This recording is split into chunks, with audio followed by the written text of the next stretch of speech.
Hi friend, সকলকে জানাই আমার স্বাগত।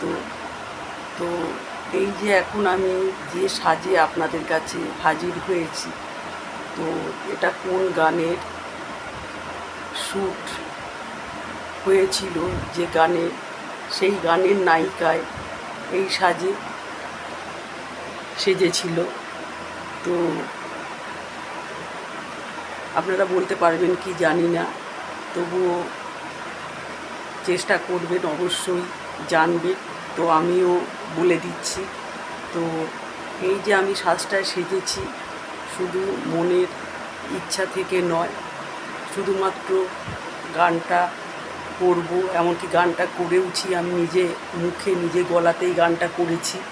কেননা এই গানটা এতটাই পপুলার যে এই গানটা যদি আমি মিউজিক দিয়ে করতে যাই তাহলেই কপিরাইট এসে যাবে, আর কপিরাইট ফেসবুকে চলবে না। তো যে কারণে আমি নিজের গলাতেই গানটা গেয়েছি এই রকম সাজে। তো কোন গানের শ্যুট আমি এখন বলে দিচ্ছি আপনাদের। রুদালিতে ডিম্পল কাবাডিয়া এই সাজে সজ্জিত হয়েছিলেন। তো সেইভাবেই আমি সেজেছি। তো কেমন লাগছে বন্ধু আপনাদের অবশ্যই কমেন্টে জানাবেন। আসি, টাটা, বাই বাই।